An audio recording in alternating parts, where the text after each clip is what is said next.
Foxes, written by Dewey, 1979 release. Chapter 12.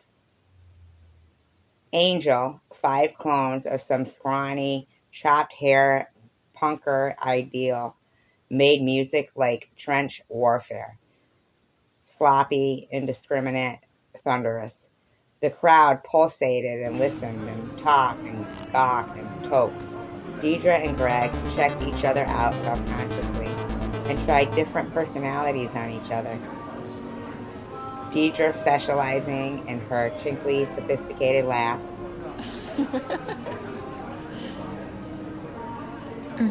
Annie and Brad shared a joint. Behind them, Madge and Scott sat one seat apart, the empty seat waiting for Jeannie. Madge, with motherly concern, craned back to check the entrance. The gross daddy in the black leather vest and blood-red boots lurked by the right-hand apron of the stage, taking not very discreet hits from a hip flask, looking for a way up onto the platform. He was getting blind almost to do his act. He put one heel up on the stage. A fat uniformed bodyguard stepped forward menacingly from the wings. The gross dude backed down. He stumbled off toward the other end of the stage, knocking kids out of his way. Angel, led by the spidery, spooky sludge dudgeon, lurched back and forth in their odd, jerky manner on stage. Jeannie kept walking around the building until she got to the backstage entrance. She had a short conversation with a guard who examined a card she took from her wallet and let her in. She hurried down the long, harshly lit concrete corridor, past dressing rooms, all the way to the stage area. She edged through the blue-jeaned stagehands, roadies, groupies, watchers, weirdos, hangers-on, and came up behind a guy with a definitely Ivy League look. She put her hand on his back. He turned to look and broke into a wide smile. Brian was a trim, young-looking 40, with light brown hair and lively eyes. He bent and kissed her and put an arm around her waist. She started to say something, but it was lost in the din. Leaning down to hear her better, the smiling man drew her back through the clot of people away from the stage. "You get the tickets?" he asked. "Thanks. All my friends say thanks. What's up? How's Mom?" I wanted to ask you something." Jeannie let go of Brian's arm and looked down. "Great," he said. He was revved, not yet keying on what she'd said. "We're going into Seattle tomorrow. 3 nights in a football field." He made a sour face, then finally heard what she had said. He leaned back against the wall, giving her a searching look. "Go ahead, ask." Jeannie looked at all the people passing by. "Maybe after the concert," she said, starting to pull into herself. He stepped forward, grabbed her hand, and pulled her a few steps down the corridor. He popped his head in a green metal door marked men. "Hello?" Hello. No answer. He shoved the door wide and tugged Jeannie in after him. Sitting up on the edge of a wash basin, Jeannie wore a pained, imploring expression on her face. "You that unhappy?" he asked. He was paying close attention now. "Well, it's just that a bunch of us want to do it, and we want to have a place to help each other, sort of." Jeannie's brow furrowed. It wasn't coming out right, but she couldn't think of any other way to explain. After a moment of thought, he pushed himself off the door and walked over to Jeannie. "Maybe this can wait until I come back," he said, putting an arm around her shoulders. "I'm going to be in town all through Christmas. We'll be together a lot." He gave her an encouraging smile. "I want you to meet Sandra. Did you meet her?" No. "No? Oh, God, she can cook Japanese. You'll like her. Hell, you'll like each other. Wait till you see her cut sushi. A real professional." He rattled on in his quick-fire way, trying to keep upbeat. Someone started to walk through the door. "In a minute, huh?" he said, holding his hand up and stepping over to lean against the door again. He took a breath and let out a long sigh. Jeannie gave him a worried look. Are you getting any rest? I mean, are you really wired? He shrugged but lowered his voltage a little. What you ought to do, he said gently. Go out and find a nice little house for you and Mom. Someplace in the valley with trees around it. I'll pay for it. What? Mom likes where she is. I'm talking about me, Dad. He nodded sympathetically. It's a bummer living in that dinky place with all those dead plants. It wouldn't take much, just the child support part, you know? Jeannie's voice had a tinge of anguish in it. She smelled the inevitable. I wouldn't dare mess with that. Those lawyers would roast me. He watched her face Uh-oh. collapse. His own face tightened in pain. Baby, hey, he said, moving towards her. You want some money for clothes? I'm okay, Jeannie said. He reached for her and pulled her off the wash basin, wrapping her in a hug. Jeannie hugged him back, her face against his chest. Stick with Mom, huh? He said, chin on top of his daughter's head. Christ, it's tough enough having to be an absentee father. I don't mind, she said, Mm-hmm. giving a reassuring squeeze. I do. They both fell silent. The muffled driving beat of the stage music drifted through the wall. The two of them rocked slowly. I've been away too much, is the problem. God, this Christmas, let's go back up onto the ranch. Huh? Mm-hmm. Ginny didn't answer. Huh? He said again. Great, she answered Mm-hmm. softly, her face against her father's chest, clouded with sadness. Got to get away. No plumbing, just nature, you know. And the rooster, he went on. The one-eyed rooster, remember him? Jeannie nodded her head. One of Mm-hmm. these times, I'm buying out Zach and those guys. We'll own the ranch, you and me, without all those crazies around. Just you and me and all your friends. And horses, Lots of horses. Won't that be fine? Yeah? Jeannie's eyes filled with tears. Her dad rocked her, with his eyes closed, smiling gently. Chapter 13. Angel didn't disappoint, and the crowd was appreciative. On their feet, stomping and shrieking, the bristly-haired punks had got down to their just strangle tight, low-hung Levi's and high-heeled snakeskin boots. They sweated and chirped and hurled life-threatening energies into their pounding, relentless, desperate music. Tall, mantis-like Sludge, his eyes bordered and deathly cold, stick walked across the stage and snatched a glass of water off the keyboard.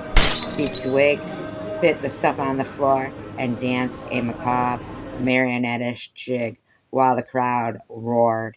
He dashed the glass to the floor, fell to his knees, and rhythmically pounded it to bits with his hand mic. The crunching blows of the mic propagated so monstrously through the huge Dolby sound system that the repeated booms broke up and crackled like cannon fire. The concussion stunned the kids' ears and shook their sternums. They screamed with joy and rolled and writhed in the broken glass. Sludge suddenly pancaked onto the stage and rolled and writhed in the broken glass while he bawled his harsh punk anthem. Annie screamed and covered her mouth and kept Oh on my digging it. God. Brad watched impressively. Deidre buried her face in Greg's helpful chest. Rasping his song into the mic, Sludge rose, trembling, to his knees, then to his feet. Blood drooled slowly from spots all over his chest and stomach. Hideously, like a demented spider, he resumed his weird gavotte, jigging maniacally from one side of the stage to the other, trailing blood all the way across. The masses loved it. They howled. They knew that some real, rampant hysteria would inspire the sludge angel to ever greater outrageousness. They were ready. They wanted more. They got it.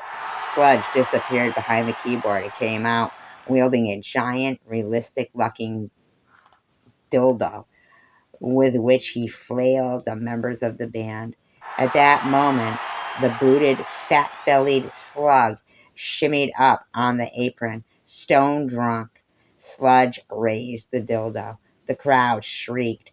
Two security men grabbed the fat dude from behind and whipped him down the ramp, sending him sprawling into the crowd. People fell and cried out for blood. Up on the stage, Sludge lashed the dildo to the neck of his guitar and hooked something up. As he launched into a jangling, snarling, heavy metal skull ringer, streams of milk came pulsing out of the dildo in perfect time, spraying the first dozen rows of the audience. The auditorium screamed with laughter. Scott was up on his seat, cheering happily. Madge slumped in her chair, long since peeked out. A blonde chick, a baby-faced yummy, yelled at Scott from the aisle. Hello, Scott friend. waved her in. She wriggled her body down the row, climbed over Madge, and plumped down in Jeannie's empty seat. She gave Scott a big Hollywood hug. Madge grabbed her purse and headed out. In the curving lobby, Madge stood among the few people milling around the concession stand. She spotted Jeannie sitting on one of the benches by the inner wall, smoking a cigarette. She sat down next to her. Jeannie looked up, then back down at her cigarette. Scott's mad at you, Madge offered. That's interesting. Angel's having a gross out and he wanted you there. Tell him I'm already grossed out. Anyway, Marilyn, what's her name? Big Tits is in your seat. What? Figures. Jenny shook her head in disgust. Madge watched with concern. Jeannie was OD'd on the whole scene. Madge started to say something, then let it drop. Dad doesn't want to give us the money, Jeannie said after a minute. Madge gritted her teeth. Oh, no, she said softly, realizing Jeannie was crashing severely. He wants me to stay with Mom so I can grow up just like her. Fruitcake. Madge lit a cigarette. The two of them sat smoking in silence. Behind them, the bass throb of Angel came through the walls. Scott sure has changed since he got the van, Madge offered. He changed since he got the hair blower. For sure. And a surfboard, and Susan Halpern, and all her spiffy ho-daddy friends down at Newport. It makes you sad. Madge smoked a little. There's lots of other guys, she said, being helpful. Who, for instance? Lots. Lots of egos. No, said Madge gently. Out of control egos. Madge thought about that for a minute and took some more puffs. Well, you know about guys. Please, said Jeannie. You've slept with lots of guys. What?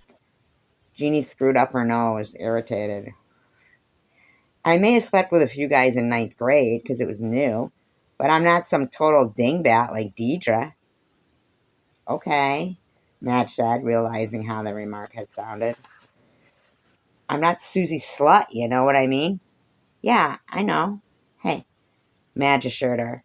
That hadn't been what she was trying to get at. She started to say something else, then fell silent, debating with herself. Finally, she said, I slept with a guy once. What? Jeannie's mouth actually dropped open. Huh? She said, dumbfounded. She spun around and faced Madge. When? She asked, pulling her hair out of her eyes impatiently. We didn't do anything or anything. I mean, we just slept. He held me so tight my nose was up against his neck. I thought I was going to suffocate, and my arm was up like she threw her left arm up over her head, and I went to sleep, and it was real.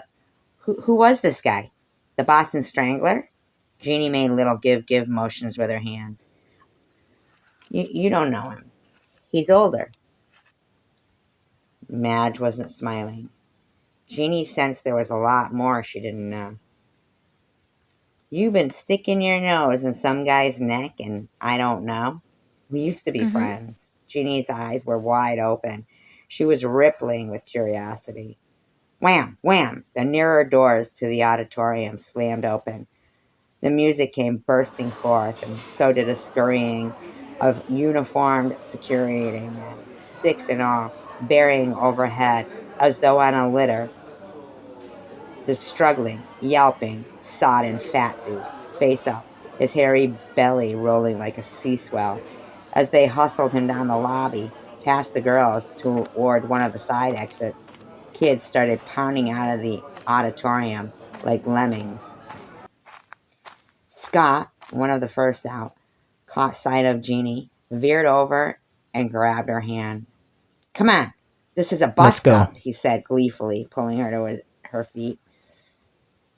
Annie was right behind the security man, yelling, Don't hurt him! You don't have to hurt him! Two of the security men had the fat dude by the hair and were yanking his head back and forth viciously. One of the house cops ran forward to open the glass door. As he let go of the dude, one kangaroo-booted leg flew into the air and waggled around like the leathery neck of a many-legged monster.